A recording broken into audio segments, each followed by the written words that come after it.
اللہ تعالی عنہا بعض دفعہ ہڈی پہ گوشت لگا ہوتا ہے نا, تو وہ گوشت کھایا کرتی تھی. جب وہ رکھا تو آپ صلی اللہ علیہ وسلم جہاں سے امی عائشہ نے منہ لگا کے گوشت کھایا ہے نا, انہی کا جھوٹا کھاتے تھے. حالانکہ دوسری طرف سے بھی کھا سکتے تھے, لیکن صرف محبت کے اظہار کے لیے. حضرت عائشہ رضی اللہ تعالی عنہا کو آپ صلی اللہ علیہ وسلم کبھی نام نہ شارٹ کر کے محبت سے یا عائش, عائشہ کو کیا کہتے تھے؟ عائش. یبنت الصدیق, اے صدیق کی بیٹی. ہوتا ہے نا بعض دفعہ انسان ناموں کو چینج بھی کر دیتا ہے نا محبت میں. جیسے پنجاب والے مٹھو, اور پنجاب والے کو میں پنجاب والوں کی میں بڑی عزت کرتا ہوں, ہمارے بھی بہت رشتہ دار ہیں پنجاب میں, لیکن بھائی بچوں کا نام اتنا نہ بگاڑ دیا کرو کہ اس کی پرسنالٹی کیا ہو جائے, وہ پھر ساری زندگی مٹھو ہی رہتا ہے, مفتی مٹھو صاحب بن جائیں گے وہ. اتنا نہ بگاڑو. تو یہ میں ان کو ایک یعنی ایک ادنا سا طالب علم ہو کر ایک نصیحت کر رہا ہوں, اہل پنجاب سے گزارش کر رہا ہوں, آپ بہت اچھے ہیں ماشاءاللہ, پنجاب والوں کی صحتیں بہت اچھی ہیں, مہمان نواز ہوتے ہیں, لیکن یہ جو الفاظ بگاڑتے ہیں نا, یہ پنجاب والوں میں زیادہ رواج ہے. وہ ایسا بگاڑ دیتے ہیں اس کو, لڈو کہہ دیا بچپن میں کسی کو, لڈو جیسے لگ رہا تھا, تو بچپن میں تو لڈو ٹھیک ہے, لیکن وہ زندگی بھر کے لیے لڈو بن جاتا ہے. وہ اب وہ پروفیسر بھی بن گیا تو لڈو ہے, ٹھیک ہے, مٹھو ہو گیا, کوئی لڈو ہو گیا. سب جگہ نہیں ہے ایسا, لیکن پنجاب کے بہت سے علاقوں میں دستور ہے. تو محبت میں اتنا نام میرا خیال ہے بگاڑنا مناسب نہیں. عائشہ کو آپ صلی اللہ علیہ وسلم نے عائش کر دیا, یہ بگاڑا نہیں ہے, تو منادہ مرخم کہتے ہیں اس کو. یبنت صدیق کہہ دیا, صدیق کی بیٹی, یہ بھی فخر سے نا کہ معمولی تھوڑی ہے, تو صدیق کی بیٹی ہے. تو یہ ساری چیز اتنا تو چلتا ہے, بالکل ہی اس کو بگاڑ کے, اکثر وہ اور بھی ابھی ذہن میں نہیں آ رہے نام نا, وہ ایسے بگاڑ دیتے ہیں کہ بالکل ہی وہ اس کی پرسنالٹی کے خلاف ہے. تو وہ جب بڑا ہو جاتا ہے تو وہ پھر وہی نام پڑ جاتا ہے. تو ہمارے ایک چچا تھے, گڈو چچا, حالانکہ وہ چچا تھے ماشاءاللہ بڑے تھے, لیکن وہ گڈو کے گڈو انتقال ہو گیا, ان کا گڈو ہی رہے وہ بیچارے, گڈو ہی رہے. تو اس لیے نام اتنا نہ بگاڑنا چاہیے. محبت میں تھوڑا بہت نائیں بائیں کر دیا تو ٹھیک ہے, لیکن بالکل ہی اس کو ایسا چینج کر دیا کہ جو بچپنے کی بو آ رہی ہے اس سے, تو وہ پھر مناسب معلوم نہیں ہوتا. تو آپ صلی اللہ علیہ وسلم نے فرمایا تم میں سب سے بہتر وہ ہے جس کے اخلاق اپنے اہل و عیال سے سب سے, حالانکہ آپ صلی اللہ علیہ وسلم سید الانبیاء ہیں, پرسنالٹی کیسی ہے. آپ صلی اللہ علیہ وسلم نے فرمایا نصرت بالرعب مسیرۃ شہر, اللہ نے میرا روب 1 مہینے کی مسافت پہ دشمن پہ ڈالا ہے. اتنا روب ہے نا کہ جب لوگ آپ صلی اللہ علیہ وسلم کی خدمت میں آتے تھے تو آپ کی آنکھوں سے آنکھیں ملا کے بات کرنا ان کے لیے آسان نہیں ہوتا تھا, روب تھا بہت زیادہ. حالانکہ اتنے میٹھے اخلاق, مگر روب اللہ نے بہت دے دیا تھا. اسی وجہ سے آپ صلی اللہ علیہ وسلم نے, حدیث میں آتا ہے, امی عائشہ فرماتی ہیں, کبھی اپنی کسی زوجہ پہ ہاتھ نہیں اٹھایا, نہ کبھی کسی پہ لان تان کی, نہ کبھی فحش الفاظ استعمال کیا. آپ صلی اللہ علیہ وسلم نے ما کان النبی فاحشا ولا متفحشا, نہ آپ بائی نیچر فحاشی کو پسند کرتے تھے اور نہ آپ کی زبان میں فحاشی تھی. آج بات بات پہ گالیاں, اتنی گندی گندی گالیاں, گالیوں سے بات شروع ہوتی ہے, اور غصے میں بھی نہیں, مذاق میں. کلچر بن چکا ہے گالیاں دینا. غصے میں بھی یہ برا عمل ہے, لیکن مذاق میں تو اور زیادہ برا عمل ہے. تو آپ صلی اللہ علیہ وسلم نے کبھی کسی خادم پہ بھی ہاتھ نہیں اٹھایا. حدیث میں آتا ہے میدان جنگ کے علاوہ آپ نے کبھی کسی کو نہیں مارا. میدان جنگ میں تو لڑنا پڑتا ہے نا, وہاں اخلاق کا تقاضا ہے لڑو, کیونکہ اگر آپ وہاں نہیں لڑ رہے تو پھر یہ ساتھیوں کے ساتھ کیا ہے, ناانصافی ہے, کہ ان کو تو میدان جنگ میں اتار دیا اور آپ خود لڑ نہیں رہے ہیں. تو اب یہاں لڑنا اخلاق عالیہ کا تقاضا تھا, تو یہاں آپ صلی اللہ علیہ وسلم کیا تھے, آپ سے زیادہ جنگ میں بہادر کوئی نہیں ہوتا تھا. پھر بہادری کے جوہر دکھاتے تھے, پھر شہ سوار تھے. تو جنگ میں تو بزدل ہے, گھر میں کیا بنا ہوا ہے, چنگیز خان آتا ہے, سارے کانپنا شروع کر دیتے ہیں, آ رہے ہیں ابا. تو نبی صلی اللہ علیہ وسلم نے کبھی ہاتھ نہیں اٹھایا. البتہ ایک بات ہے, قرآن نے ہاتھ اٹھانے کی بعض صورتوں میں اجازت دی ہے. وہ اس لیے اجازت دی ہے, بعض صورتوں میں کوئی ہاتھ, بیوی پہ ہاتھ اٹھانا کوئی پسندیدہ کام نہیں ہے, لیکن بعض صورتوں میں قرآن نے ہاتھ اٹھانے کی اجازت دی ہے, بشرطے کہ چہرے پہ نہ مارا جائے, جانوروں کی طرح نہ پیٹا جائے. وہ بعض صورتوں میں, بعض عورتوں کے لیے بعض صورتوں میں, عمومی حکم نہیں ہے یہ قرآن کا, کوئی ترغیب نہیں ہے. وہ اس لیے دی ہے 2 وجہ سے, کہ ہر عورت امہات المومنین جیسی ہوتی بھی نہیں ہے, بعض بڑی شرارتی ہوتی ہیں, اور دوسرا ہر مرد کا اتنا روب نہیں ہوتا جتنا نبی صلی اللہ علیہ وسلم کا تھا. روب ہی نہیں ہے نا, تو جب روب ہوتا ہے تو وہی ایک آواز پہ بیگم کام جاتی ہے, بولتے بھائی امیاں نے بولا چائے بنا دو, لے کر آنا پڑے گا, آواز ایسی ہے, وجاہت ایسی ہے. تو اب بعض دفعہ ایسا ہوتا ہے کہ وہ بیچارے کا روب ہی نہیں ہوتا. اب بیگم کما کے لا رہی ہے تو میاں کا روب ہوگا, بولے گی چلو نکلو یہاں سے, بوری میں ڈال نکلے یہاں سے, تو روب کہاں ہوگا. بعض نے شادی ایسے خاندان میں کر لی ہوتی ہے ماشاءاللہ, وہ فٹ فاٹ ہائٹ اس کی اور پرسنالٹی, اور میاں صاحب وہ بالکل بیچارے کمزور سے ہوتے ہیں, وہ روب نہیں ہوتا, تو پھر اس کو پھر ظاہر ہے روب قائم کرنے کے لیے کبھی کبھار غلط طریقہ ہے, یہ مناسب نہیں ہے, لیے بتانا پڑتا ہے کہ میں بڑا روب دار ہوں. لیکن بہرحال مارنا شریعت میں پسندیدہ کام نہیں ہے, بہت سخت مجبوری میں ہاتھ اٹھانے کی اجازت ہے, اور وہ بھی ہر ایک پر نہیں. ایسی شرارتی عورت جو آپ کے جائز حقوق بھی نہ دے رہی ہو, پھر شریعت نے طلاق سے بچنے کے لیے کہ بھائی اس کے پاس اب چھوڑنے کا علاوہ کوئی آپشن نہیں ہے, تو چلو ایک آپشن یہ بھی ہے کہ سختی کر کے دیکھ لو. لیکن نبی صلی اللہ علیہ وسلم نے کبھی کسی خادم پہ بھی ہاتھ نہیں اٹھایا.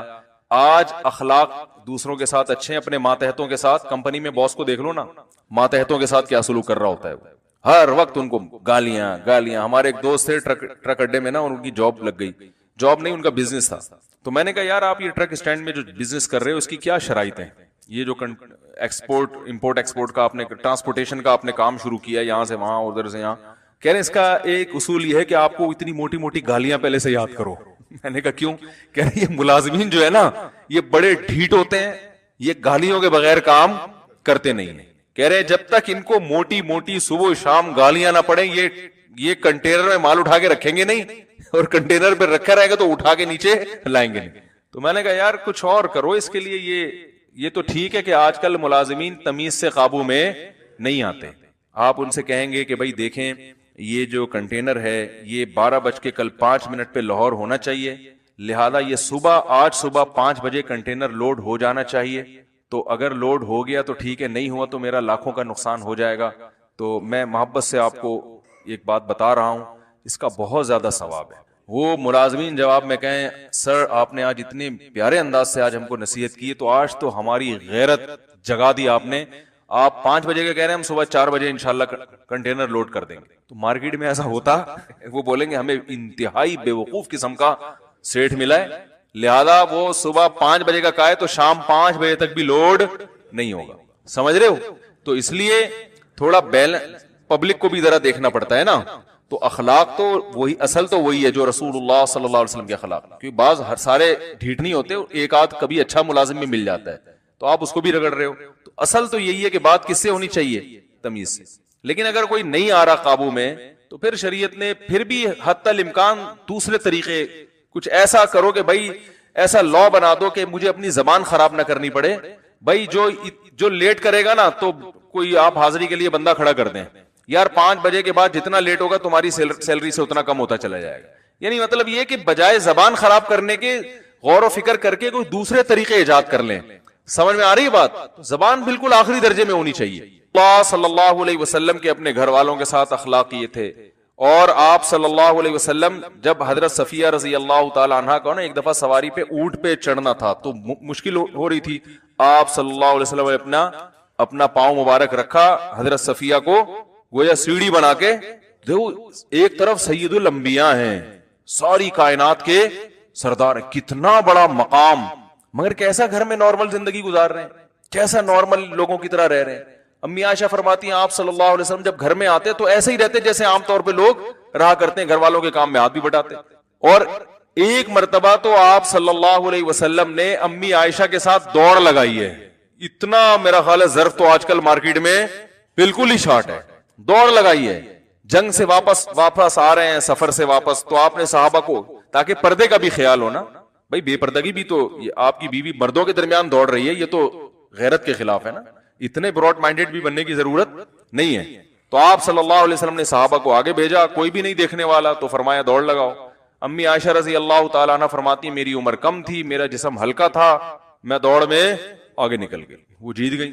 تو نبی صلی اللہ علیہ وسلم نے اس واقعے کو یاد رکھا. کئی سال گزرنے کے بعد ایک اور جگہ سے آپ سفر سے واپس آ رہے تھے, تو آپ صلی اللہ علیہ امی عائشہ فرماتی اب میرا جسم کیا ہو گیا تھا, بھاری ہو گیا تھا. عمر بڑھتی ہے تو جسم بھاری ہو جاتا ہے, تو آپ نے فرمایا دوڑ لگاؤ. فرماتی ہیں کہ نبی صلی اللہ علیہ وسلم اس دوڑ میں جیت گئے, اور آپ نے فرمایا تل کا بھی تل کا, یہ پہلی دفعہ جو دوڑ ہوئی تھی نا اس کا جواب ہے یہ. کیسی بے تکلفی ہے بھائی. آپ کہہ سکتے ہیں کہ امی عائشہ کی عمر بہت کم تھی تو اس لیے ان سے اتنی محبت, دوسری ازواج تو عمر میں زیادہ تھیں, تو بھائی زیادہ عمر والی کے ساتھ دیکھ لو حضرت خدیجہ رضی اللہ تعالی عنہا, وہ تو آپ سے عمر میں 15 سال بڑی تھی. عمر میں کتنی بڑی تھی؟ 15 سال, اور 2 دفعہ بیوہ ہو چکی ہیں. ان سے جب آپ نے نکاح کیا تو آپ کی عمر تھی 25 سال, ان سے اتنی محبت کہ امی عائشہ فرماتی ہیں کہ مجھے کسی بیوی پہ ایسی غیرت نہیں آتی تھی جتنی حضرت خدیجہ پہ آتی تھی. ان کا تذکرہ ایسی محبت سے کرتے کہ مجھے لگتا کہ اگر میری کوئی حقیقت میں سوکن ہے تو وہ خدیجہ ہیں. غیرت آتی ہے نا عورت کو, بھئی اس کے سامنے سوکن کی تعریف کرو تو جو غیرت مند عورت ہوگی اس کو تو وہ چاہتی ہے کہ میرے میاں سب سے زیادہ محبت مجھ سے کرے نا.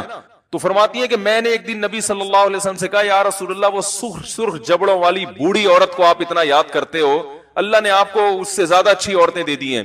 آپ صلی اللہ علیہ وسلم غضبناک ہو گئے کہ کیسے, یعنی سرخ جبڑوں والی بوڑھی عورت, یہ کیوں کہا ان کو؟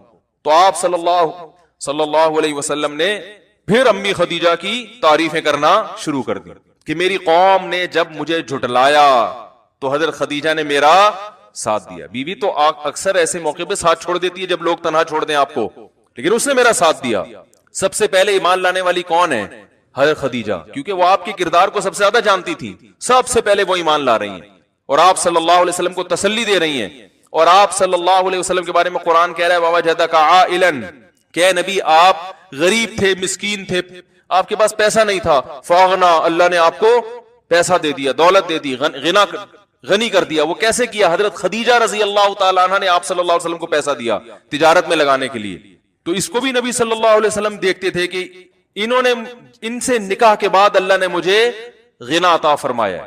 تو حضرت خدیجہ کے انتقال کے بعد آپ صلی اللہ علیہ وسلم جب یعنی کوئی اچھا کھانا بنتا, اول تو بنتا ہی نہیں تھا, کبھی کبھار بنتا تو آپ صلی اللہ علیہ وسلم حضرت خدیجہ کی سہیلیوں کے پاس بھی وہ بھیجا کرتے تھے. تو کتنی بڑی بات ہے, کیسے اچھے اخلاق ہیں. آج یہ ان لوگوں میں ہیں جن کو آپ کہتے ہیں کہ بڑے اچھے اخلاق, بڑی تمیز سے, بھائی وہ سب ادھر ادھر کی تمیز ہے, اندر کا معاملہ کیا ہے؟ شارٹ. تمیز کے علاوہ سب کچھ ملے گا.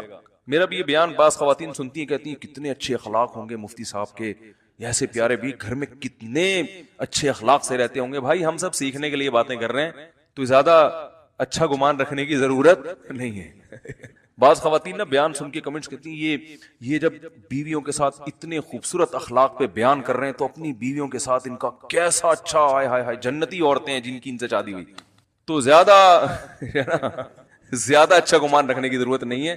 ہم بھی یہی روٹیاں کھا کے, پراٹھے کھا کے بڑے ہوئے ہیں جو آپ کھاتے ہو, سمجھ رہے ہو نا. ہم بھی باتیں کر رہے ہیں, کوشش کرتے ہیں, اللہ ہم سب کو عمل کی توفیق دے. تو کوشش تو کرنی چاہیے نا. میں تو بعض دفعہ اچھے اخلاق پہ بیان کر کے جاتا ہوں, گھر میں پھڈا ہوا ہوتا ہے میرا, میں خود اچھل رہا ہوتا ہوں 2-2 فٹ.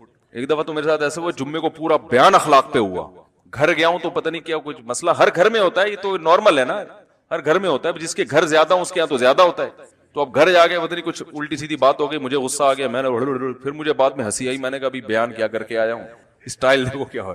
تو اصولی طور پر تو مجھے خیال ہو اس کو بولے بھائی بیان ہٹا دے یوٹیوب سے, سسرال والے سنیں گے بولیں گے یار ادھر کیا کر رہے تھے, ادھر آ کے اچھل رہا ہے. تو خیر, تو بھائی یہ سیکھنے کے لیے, بھائی پورا تھوڑی کوئی نبی جیسا بن سکتا ہے. اور بڑی بات ہے آج کل عورتیں کون سی پورا امہات المومنین جیسی ہیں. نبی صلی اللہ علیہ وسلم حضرت خدیجہ کے پاس آئے اور کہا فرشتہ آیا ہے, اس نے مجھے ایسے بھیجا اور ایسے ہی کہا